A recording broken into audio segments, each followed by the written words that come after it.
ভেজিমেলা অকাতরে নিজের জীবন বিলিয়ে দিয়েছে। তার স্মৃতির প্রতি গভীর শ্রদ্ধা নিবেদন করছি। তার পরিবার পরিজনদের প্রতি সমবেদনা জ্ঞাপন করছি। আমি আমার কথা শুরু করার আগে এই সভায় আপনাদের উপস্থিত হয়েছে, সবার কাছে আমি অনুরোধ করব, দাঁড়িয়ে অল্প সময়ের জন্য তার স্মৃতির প্রতি আমরা সবাই যাতে শ্রদ্ধা নিবেদন করি।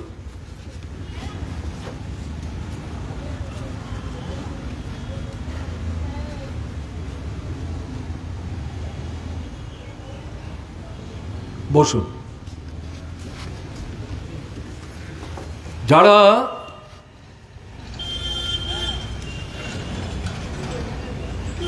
এই বন্যার সময়ে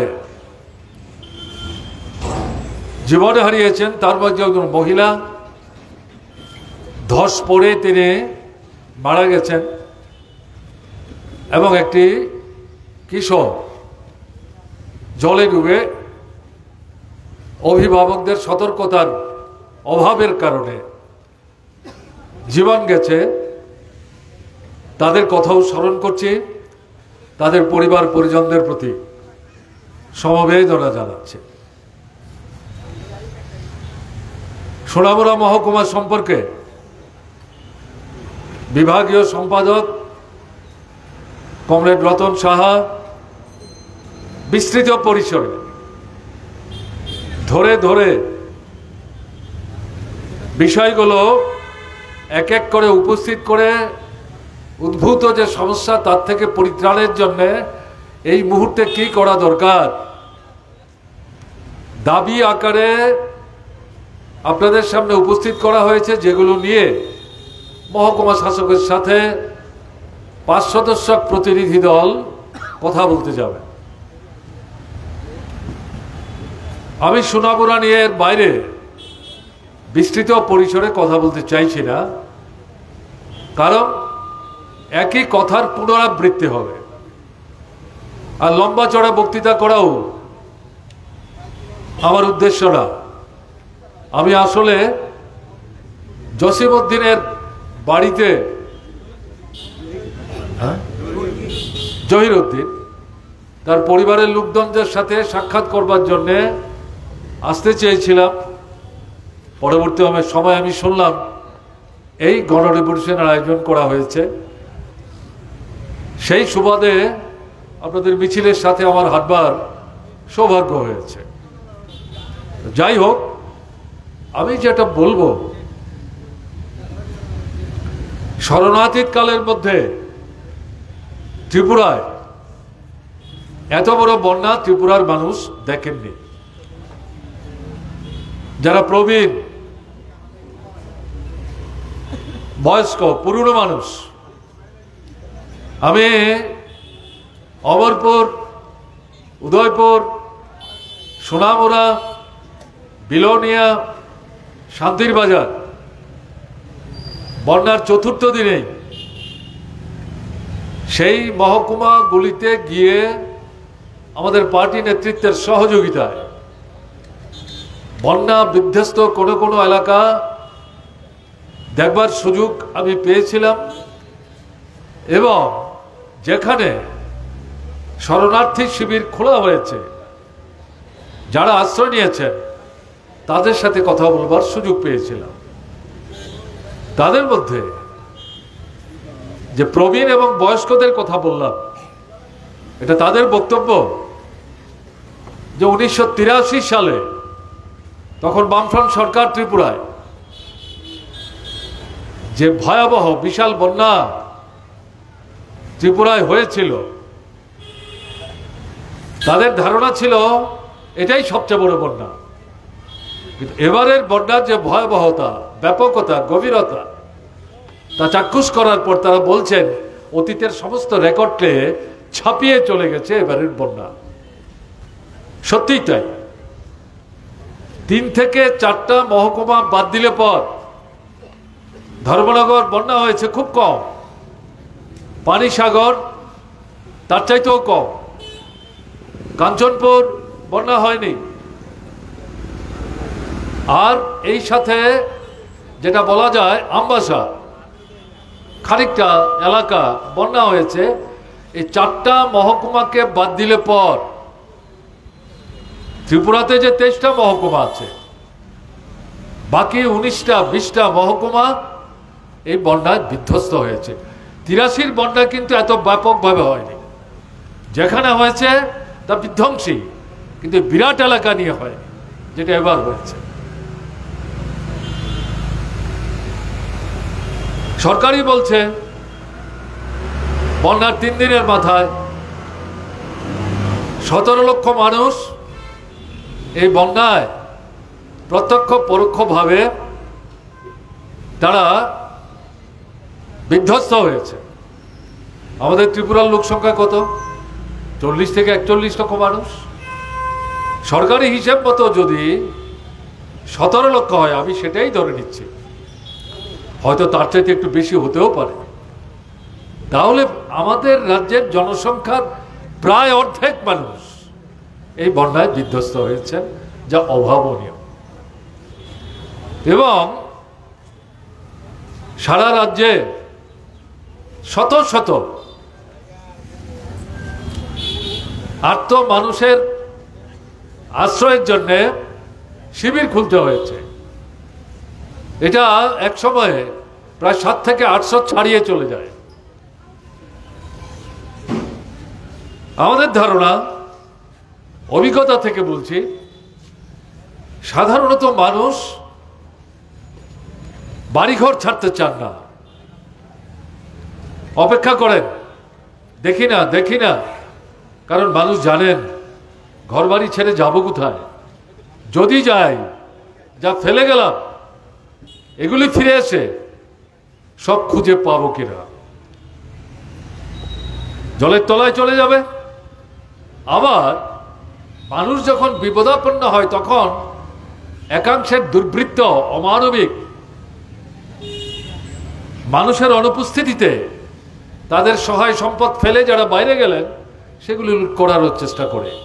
এই দুটো অভিজ্ঞতা থেকেই, আমি আমার নিজের চাক্ষুষ অভিজ্ঞতা থেকে বলছি, মানুষ জোর করলেও যতক্ষণ পর্যন্ত বুঝতে পারছেন টিকে থাকা যাবে ততক্ষণ পর্যন্ত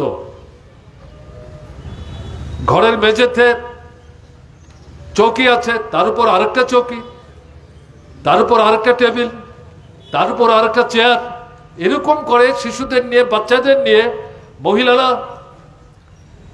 নিচে, পুরুষরা পরিবারের লোকদের নিয়ে থাকবার চেষ্টা করেন। যখন আর পারেন না তখন বাধ্য হন। আমি আমার নিজের অভিজ্ঞতার কথা বলছি। আগরতলার বন্যার সময় দেখেছি প্রতি 1-2 বছর পরে পরেই বন্যা হয়। বন্যার তো এলাকায় গেলে যখন জল উঠছে এবং আমাদের কাছে রিপোর্ট পাহাড়ে জল নামছে, নদীর জল বাড়বে, এখন আপনি ঘরে যা জল দিচ্ছেন তাতে যদি মনে করেন এই জল এতটুকুই থাকবে, বাড়বে না, তাহলে ভুল করবেন। এক সময় আপনার অজ্ঞাতে ঘর ভাসিয়ে নিয়ে চলে যাবে। তাড়াতাড়ি ঘর ছাড়ুন। তারপরে ঘর ছাড়তে চায় না, জোর করে, জবরদস্তি করে সেখান থেকে মানুষকে নিয়ে যেতে হয়েছে। এটা অভিজ্ঞতা। আর এই পরিস্থিতিতে যারা শেষ পর্যন্ত শরণার্থী শিবিরে যান, একটু জল কমতে শুরু করলেই ক্যাম্পে খাওয়া দাওয়া কি পেলেন না পেলেন এটা নিয়ে খুব বিক্ষোভ আছে, চিকিৎসা, ওষুধ, হেনা তেনা এগুলো নিয়ে প্রশ্ন আছে। এগুলো মনের মধ্যে চেপে রেখেই মানুষ শিবির ছেড়ে দ্রুত নিজের ঘরটাতে ফিরে যেতে চায়।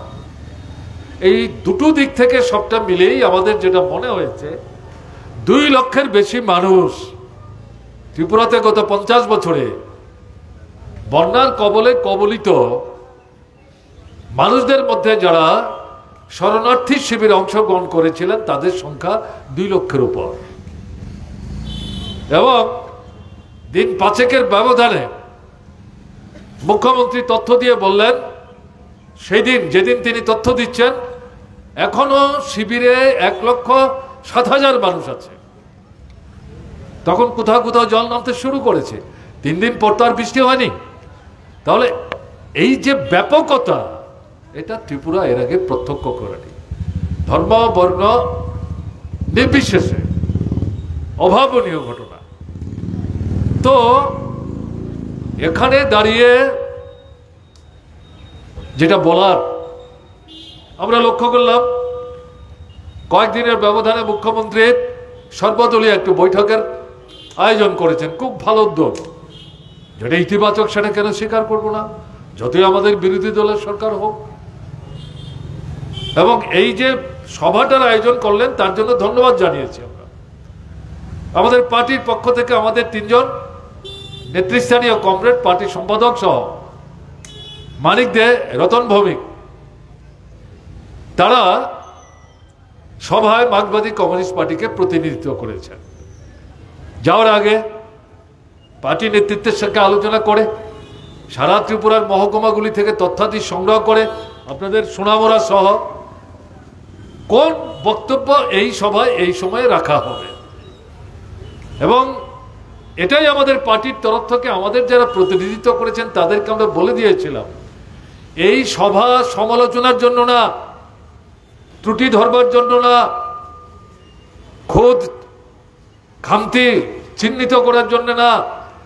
এই সময়ে আমাদের আবেদন থাকবে সরকারের উদ্যোগে এবং নেতৃত্বে দল, মত, জাতি, ধর্ম, বর্ণ, সম্প্রদায় নির্বিশেষে সবাইকে একসাথে নিয়ে বিপন্ন যে মানুষ, তাদের পাশে দাঁড়াতে হবে, তাদেরকে সাহায্য করতে হবে, পুনর্বাসিত করতে হবে, এবং এক্ষেত্রে সমাজতন্ত্রের মানুষকে ভূমিকা নিতে হবে।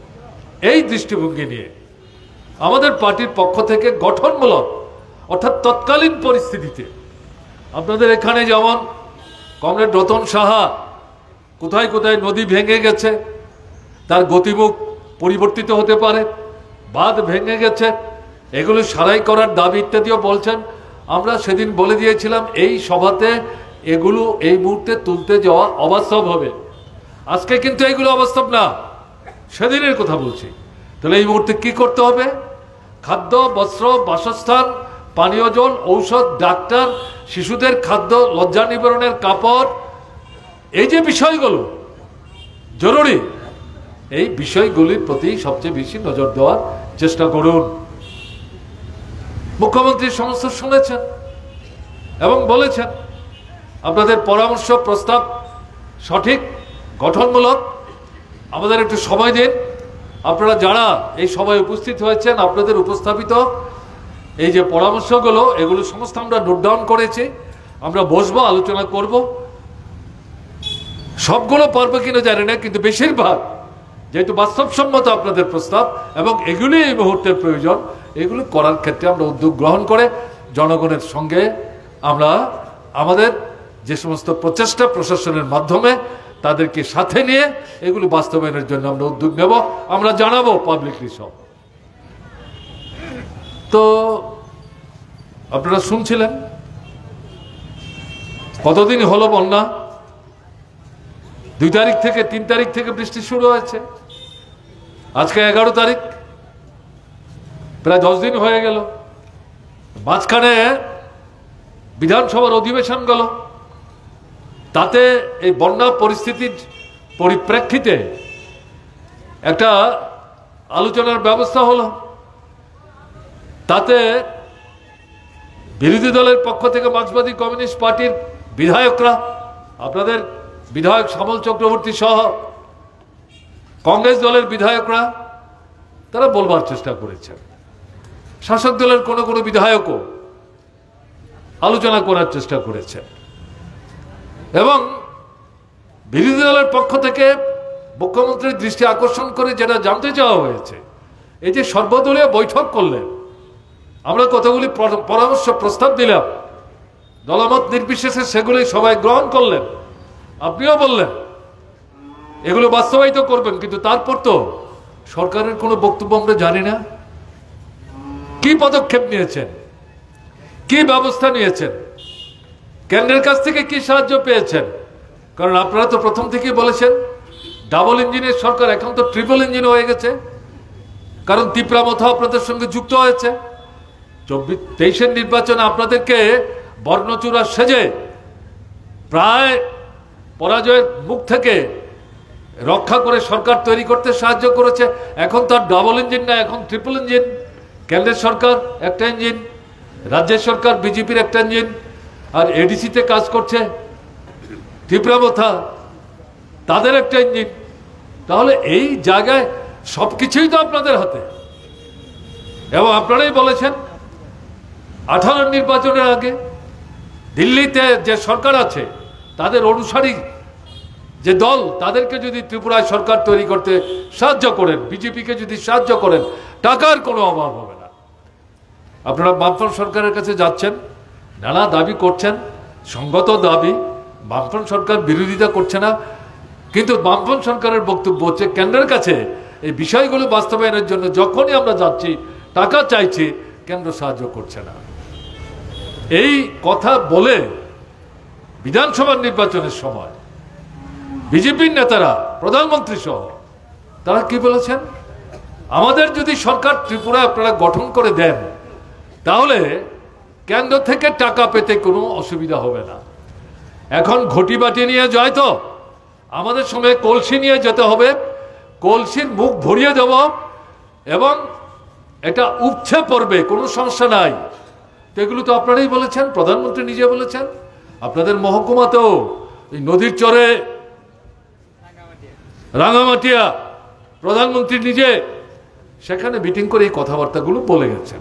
তো এগুলো উল্লেখ করা হলো। তারপর গিয়ে দেখা গেল মুখ্যমন্ত্রী সব শোনার পর একটা ফিরিস্তি দিলেন। আমি তার সমস্ত ফিরিস্তিতে যাচ্ছি না। কি বললেন, 564 কোটি টাকা বিভিন্ন দপ্তর থেকে বাজেটে তাদের জন্য এক বছরের খরচের জন্য যে টাকা বরাদ্দ করা হয়েছে তার থেকে আলাদা করে নিয়ে এই বন্যা পরিস্থিতি মোকাবেলার জন্য টাকা নির্ধারিত করা আছে। হিসাব করে দেখা গেল 564 কোটি টাকা ভাগ করে দিয়েছে। কি কাজ করবে, কোন কাজ করবে, কিভাবে করবে, কতটা সময়ের মধ্যে করবে, কাদের নিয়ে করবেন, এ নিয়ে কোনো বক্তব্য নাই। 2 দিন 3 দিন গেল, কাগজের মধ্যে লেখা থাকলো। এখন শোনা যাচ্ছে যে সরকারের তহবিলে টাকার অভাব আছে। কেন্দ্রীয় সরকার এখন পর্যন্ত কোনো টাকা দেয়নি। কলসি উপচে পড়ার যে কথা, এই সোনামুড়ার রাঙামাটিয়ায় তো বক্তৃতা করে বলে গেছে 6 বছর আগে, সোনামুড়া জলের তলায়। তাহলে আমি সোনামুড়ার মানুষের উদ্দেশ্যেই বলছি, আপনাদের অভিজ্ঞতা কি? এখন পর্যন্ত কেন্দ্রীয় সরকার কোনো টাকা দেয়নি।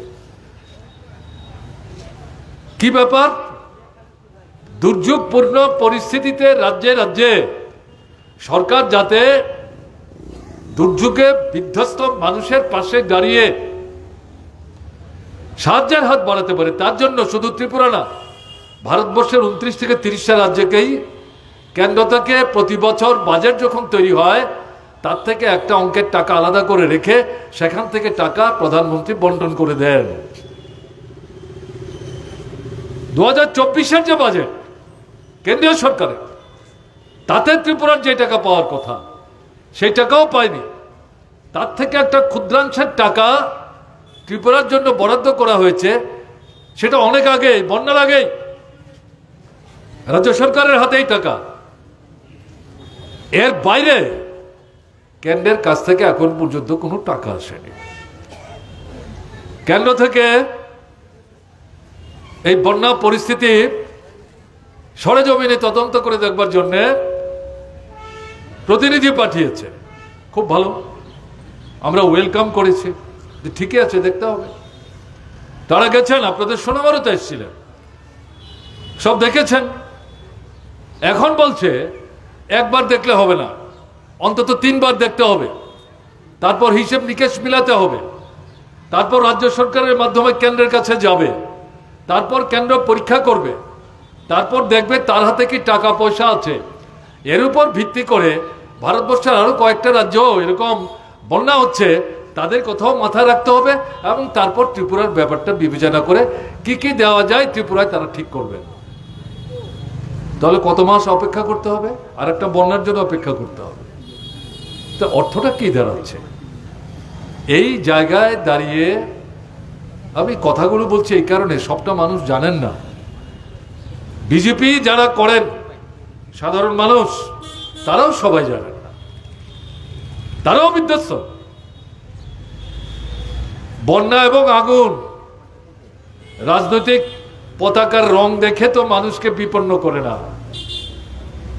সব মানুষকেই করে। আগুন লাগলে ছাই করে দেয়, আর বন্যা হলে পরে সব ভাসিয়ে নিয়ে চলে যায়।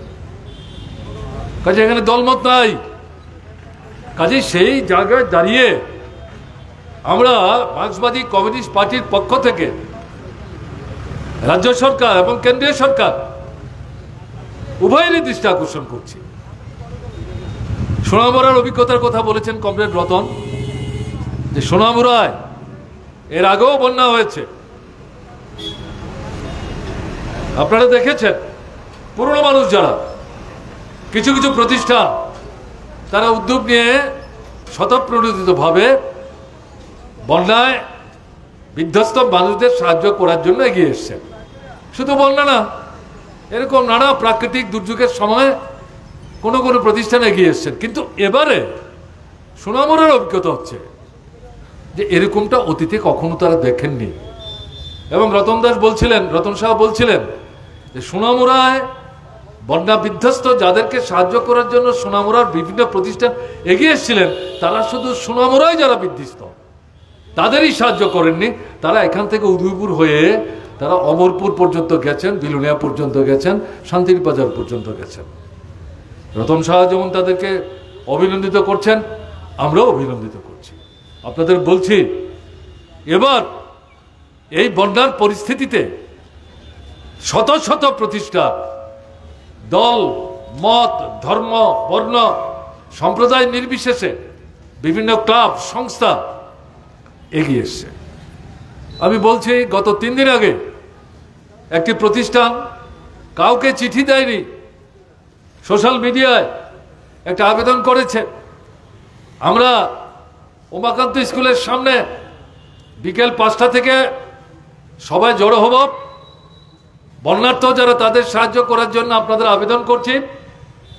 যারা এখানে আসবেন খালি হাতে আসবেন না, কিছু না কিছু নিয়ে আসবেন। যারা গেছেন তাদের মধ্যে এমন একজন ত্রিপুরা দর্পণ পত্রিকার মালিক এবং সম্পাদক সমীরণ রায়, তার সঙ্গে আমার কথা হচ্ছিল। তিনি বললেন আমাকে যে অভাবনীয় ঘটনা, 9 ট্রাক ভর্তি হওয়ার পরেও নানা ধরনের সামগ্রী, আরো ট্রাক লাগবে। উদ্যোক্তারা এতটা প্রস্তুত ছিলেন না, যতটা ট্রাকে তুলতে পারলেন সেখানে তুললেন, বাকিগুলি নিয়ে আরো গাড়ি ব্যবস্থা করার জন্য চেষ্টা করছেন। মধ্যরাত্রিতেই এই 9টা ট্রাক সমস্ত জিনিস নিয়ে, পানীয় জলের বোতল থেকে আরম্ভ করে কাপড় জামা সহ অত্যাবশ্যক সামগ্রী, শিশুদের খাদ্য, 9 দিকে 9টা ট্রাক রাত্র 12টার পর চলে গেছে। এরকম ঘটনা কেউ শুনেছেন? এরকম ঘটনা কিন্তু ত্রিপুরায় হয়নি। এটাই মানবতা, এটাই ত্রিপুরায়, এটাই ত্রিপুরার অভিজ্ঞতা। এখন আমরা যেটা লক্ষ্য করছি, এই যে শিবিরগুলোতে যারা আছেন তাদেরকে জোর করে বের করে দেওয়ার চেষ্টা হচ্ছে। তারপরেও এখনো পত্রিকা আজকে সকালে আমি দেখলাম 4,500 থেকে 5,000 মানুষ শিবিরের মধ্যে আছেন। তার মানেটা কি? তাদের বাড়ি নাই, ঘর নাই, সব মাটির সঙ্গে মিশে গেছে। কোথায় যাবেন তারা? এটা করছেনটা কি আপনারা? এ তো চূড়ান্ত অমানবিকতা, এটা বন্ধ করতে হবে। সরকার মনে করছেন এই করেই নিজেরা দায়িত্ব ঠিকভাবে পালন না করে আস্তে আস্তে মানুষ ঘর বাড়িতে চলে যাবে আর তাদের কিছু করতে হবে না। এটা এভাবে ভাবলে চলবে? এটা তো চলতে পারে না। কাজে এরকম একটা জায়গায় দাঁড়িয়ে আমরা যেটা বলছি, যত সংখ্যক স্বেচ্ছাসেবী সংগঠন দুহাত ভরে আর্ত মানুষকে সাহায্য করার জন্য এগিয়ে আসুন না কেন, কিন্তু মানুষকে পুনর্বাসিত করতে গেলে পর এই যে লক্ষ লক্ষ মানুষ বিধ্বস্ত হয়েছেন, বাড়িঘর হারিয়েছেন। আপনাদের সোনামুড়াতেই প্রায় 200 লোকের ঘর একেবারে মাটির সাথে মিশে গেছে। 160 না 70-এর কথা রতন শাহ উল্লেখ করছিলেন। আমি যে বিলুনায় গেছি, শান্তিরবাজার গেছি, এ তো যেদিকে তাকাচ্ছি দেখছি মাটির ঘর একটাও দাঁড়িয়ে নেই, কোথাও কোথাও দালান, সেগুলো পর্যন্ত ভেঙে পড়ার উপক্রম হয়েছে। এই মানুষরা কোথায় যাবেন?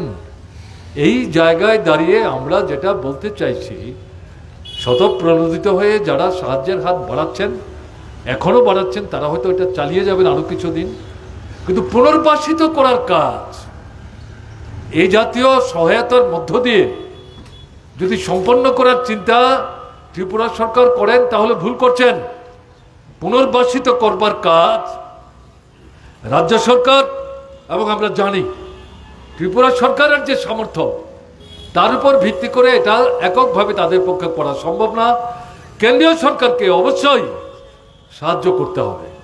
প্রধানমন্ত্রী গুজরাটের আজ থেকে দিন 6 আগে, 7 দিন আগে যে বন্যা হলো, তিনি বিদেশ থেকে ফিরে এসে বলছেন গুজরাটের দিকে আমার নজর আছে, আমি খবর রাখছি, ভয় পাওয়ার কারণ নেই, সর্বশক্তি নিয়ে কেন্দ্রীয় সরকার গুজরাটের বন্যা বিধ্বস্ত মানুষকে উদ্ধার করবার জন্য, পুনর্বাসিত করবার জন্য ব্যবস্থা নেবে। তাহলে ত্রিপুরা তো ভারতবর্ষের মধ্যেই।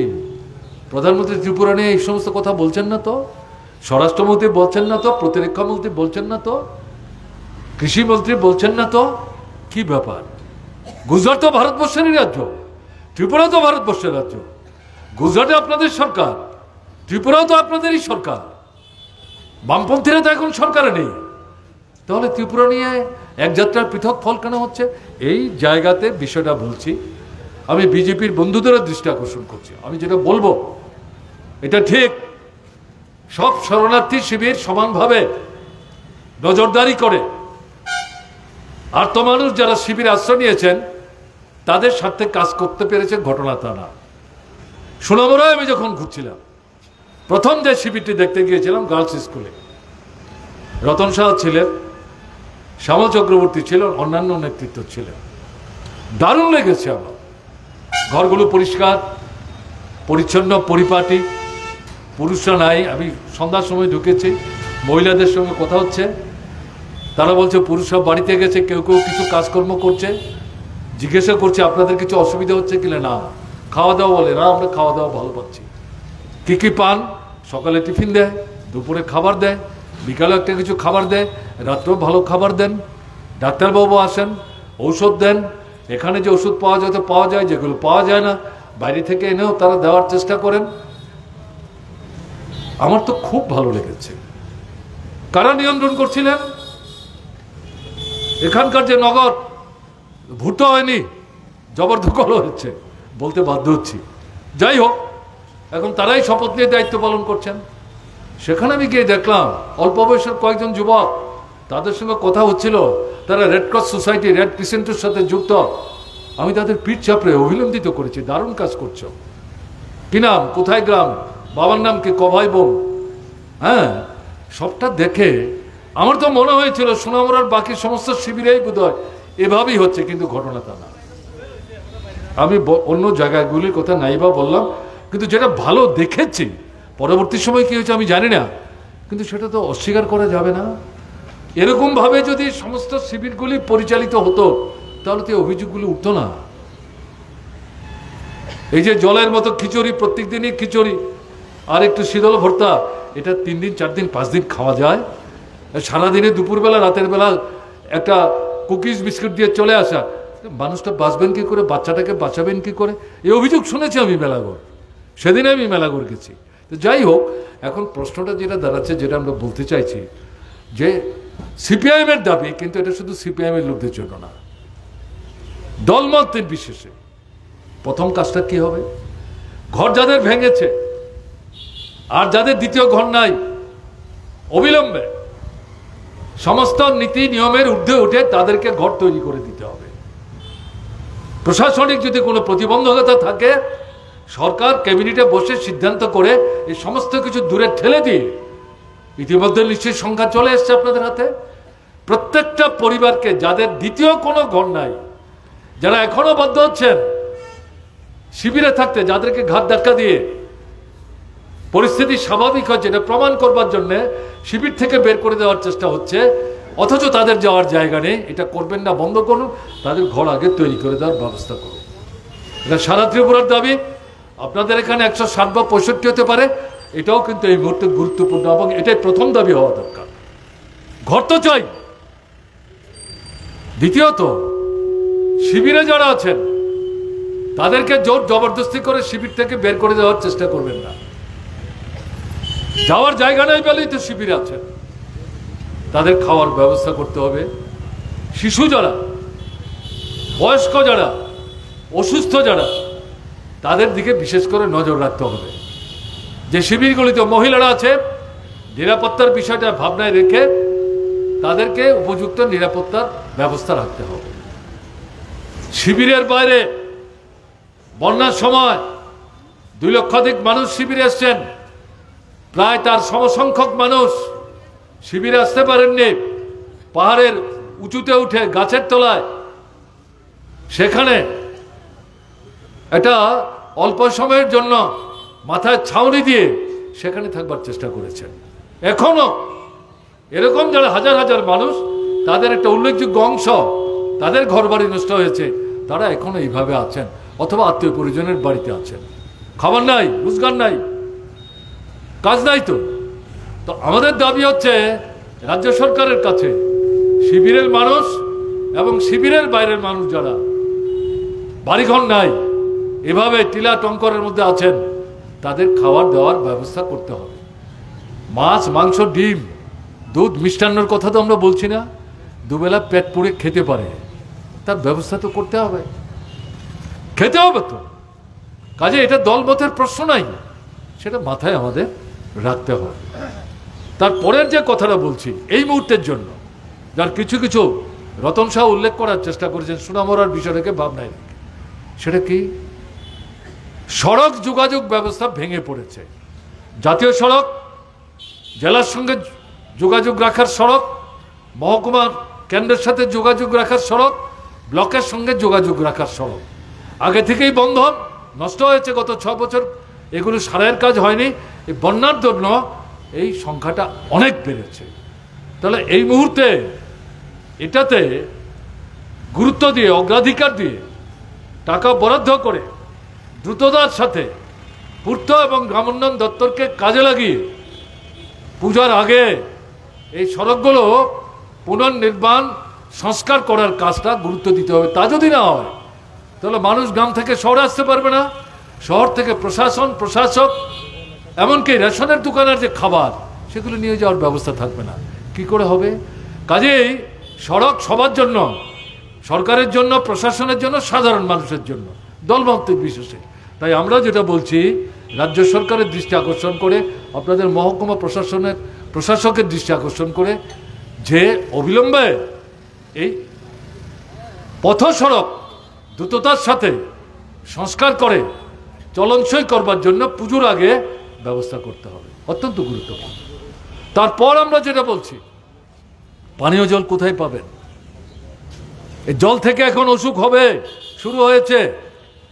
কাজে এই জায়গায় যেটা আমরা বলছি, অধিকাংশ ক্ষেত্রে বামফ্রন্ট সরকার থাকার সময় পরিশ্রুত পানীয় জল দেওয়ার ব্যবস্থা হয়েছিল বিদ্যুতের মাধ্যমে, জল তোলার কল, সেখান থেকে জলটা পরিশ্রুত করে গ্রামে, শহরে, নগরে দেওয়ার ব্যবস্থা হয়েছে।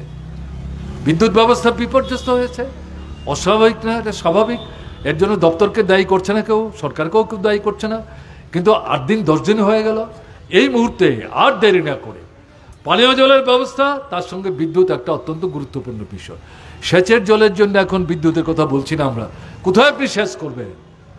জমিতে এখনো জলের তোলায়। আমি তো আসবার সময় সোনামুড়ার বাদিকটা আমি লক্ষ্য করছিলাম, রাত দিকটা লক্ষ্য করতে আসছিলাম। কাজে আপনি তো জমিতে সেচের জন্য জল চাইছেন না, পানীয় জলের জন্য জল চাইছেন। বিদ্যুৎ ছাড়া তো এই জল পাবে না।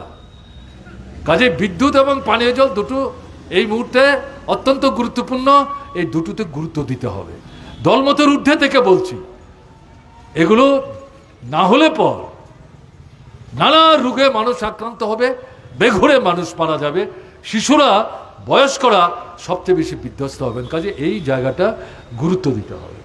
তারপর আমরা যেটা বলছি, শিবিরে যারা আছেন, শিবিরের বাইরে যারা আছেন, এক কাপড় নিয়ে যারা জলের দূর থেকে নিচে বাঁচবার জন্য ঘর ছেড়ে বেরিয়ে এসছেন, কিচ্ছু নাই বাড়ি ঘরে, তাদেরকে তো একটা কাপড় দিতে হবে। মেয়েরা কি করে থাকবেন একটা কাপড়ে? আমি যখন বিলোনিয়া গেছিলাম তখন লক্ষ্য করেছি, শিবিরে যখন গিয়ে কথা বলছি, মহিলার দল বেঁধে কথা বলতে গিয়ে বলছেন, দেখুন এই একটা কাপড় পরে এসছি, 5 দিন হয়ে গেল, একটা কাপড়ে চলে।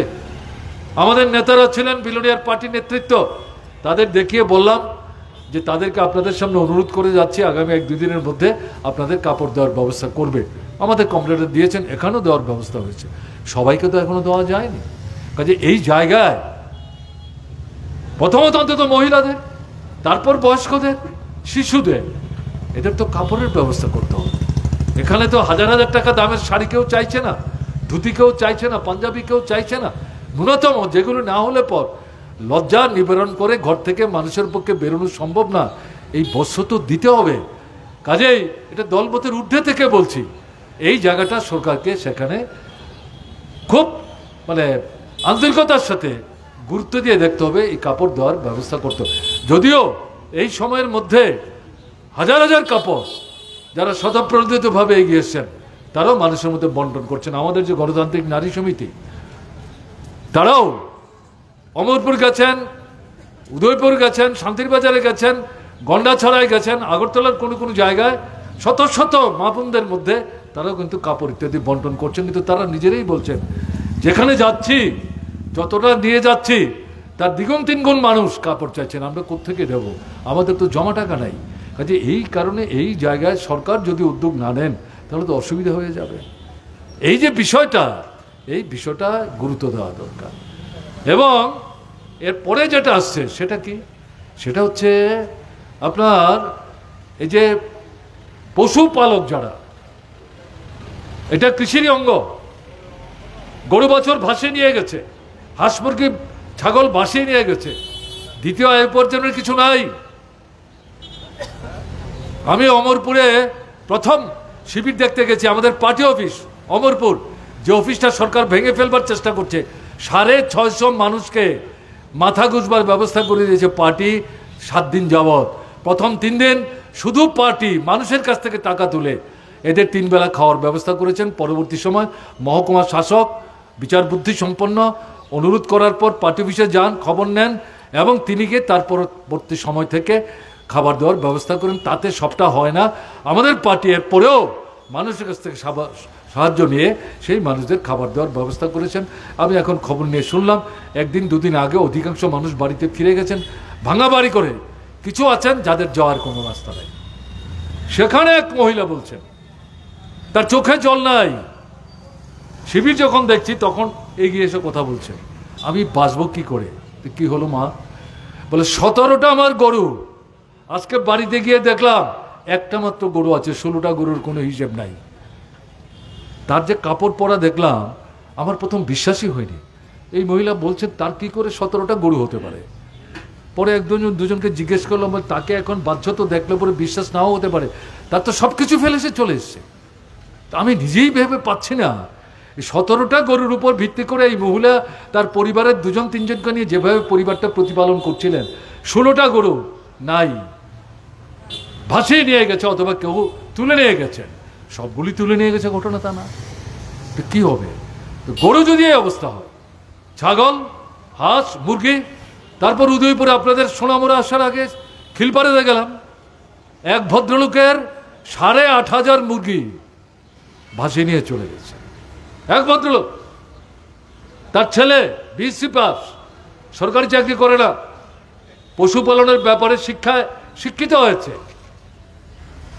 গরু পালন, হাঁস পালন, মুরগি পালন, ছাগল পালন, এটার উপর ভিত্তি করে এই গ্রামের মধ্যে এটা একটা প্রতিষ্ঠিত পরিবার। সেই ভদ্রলোক চোখের জল ফেলতে ফেলতে বলছে, এই গরুগুলিকেই তো আমি বাঁচিয়ে রাখতে পারবো না। আমি আর কিছু বলবার সাহস পাইনি, আমি শুধু অমরপুরের অভিজ্ঞতা তাকে বলবার চেষ্টা করেছি। তো এই জায়গায় দাঁড়িয়ে আমি যখন এই মিছিলে হাঁটছিলাম, পেছনে যে বন্ধুটি স্লোগান দিচ্ছিলেন, খুব ভালো স্লোগান। কালকে আমি আগরতলায় মিছিলে হেঁটেছি, আগরতলাতে উন্নত সহ লেখাপড়া জানার ছেলে, কিন্তু তাদের চাইতে অনেক ভালো স্লোগান এই সোনামুড়ার এই যুব বন্ধুর কাছ থেকে আমি শুনছিলাম, সুনির্দিষ্টভাবে সঠিকভাবে এই স্লোগানগুলি দিচ্ছিলেন। তিনি সেখানে বলছিলেন, হাঁস, মুরগি, গরু, ছাগল তার উপর ভিত্তি করে যে পরিবারগুলি পরিবার প্রতিপালন করেন, এগুলো সমস্ত নষ্ট হয়ে গেছে, ধ্বংস হয়ে গেছে। বাঁচবে কি করে? তাদেরকে অবিলম্বে দল, মত, ধর্ম, বর্ণ, সম্প্রদায় নির্বিশেষে সরকারকে সাহায্য করতে হবে। আমাদের 12 দফা দাবির মধ্যে এটা অন্যতম দাবি। এটা সারা ত্রিপুরার জন্য, সোনামুড়ার জন্য সঠিক দাবি। নাহলে আপনার টাকা কোথায়, পয়সা কোথায়? ব্যাংকে জমা আছে নাকি? সরকার থেকে সাহায্য না করলে কি করে হবে? এবং সে স্লোগানে যুক্ত করেছে, শুধু এদের জন্য টাকা দিলে চলবে না, এদের খাবারও দিতে হবে। পশুদের তো একটা বিশেষ খাবারের ব্যবস্থা করতে হয়, কাজে এই টাকা কে দেবে, খাবারটা কে দেবে? সরকারকে দিতে হবে, না হলে তো অসুবিধা হয়ে যাবে। সঠিক এই জায়গাটাতে আমাদের সরকারের দৃষ্টি আকর্ষণ করে আমরা বলছি যে এই মুহূর্তে আপনি চাইলেও কালকেই জমিতে ধান ফলাতে পারবেন না। তার উপর যে পলি পড়েছে অভাবনীয়, এই পলি সরাতেই তো চলে যাবে কয়েক মাস। তারপরে প্রশ্ন আসবে, সেখানে আপনার বীজ ধান ফেলা, গাছ উঠবে, বাছাই করে নেওয়া। এবার তো আপনি ধানের চাষ করতেই পারবেন না, তরিতরকারির চাষ করতেই পারবেন না। কাজে পশুপালন তার উপর আপনাকে নির্ভর করতে হবে। সেই জায়গায় সরকারকে সেখানে ভূমিকা নিতে হবে। এই জায়গায় দাঁড়িয়ে আমরা যেটা বলছি যে এই সাহায্যটা সরকারকে দ্রুততার সাথে করবার জন্যে কার্যকরী ভূমিকা, উদ্যোগ গ্রহণ করতে হবে। একই সাথে আমরা যে কথাটা রাজ্য সরকারের দৃষ্টি আকর্ষণ করে আমরা বলবার চেষ্টা করছি, স্কুলের আমি যেখানে ক্যাম্পে গেছি দেখেছি বাচ্চা বাচ্চা ছেলেরা মেয়েরা আছে, কেউ কেউ বই নিয়ে এসছে, সবাই বই নিয়ে আসতে পারেনি। এর মধ্যেও কেউ কেউ এই ক্যাম্পেই পড়াশোনা করছে, তাদের পরীক্ষা আছে। যদিও পত্রিকায় দেখলাম গত 2 দিন আগে বলেছে এখন পরীক্ষা স্থগিত রাখা হয়েছে। সঠিক সিদ্ধান্ত, সঠিক সিদ্ধান্ত, পরবর্তী সময় দেখা যাবে।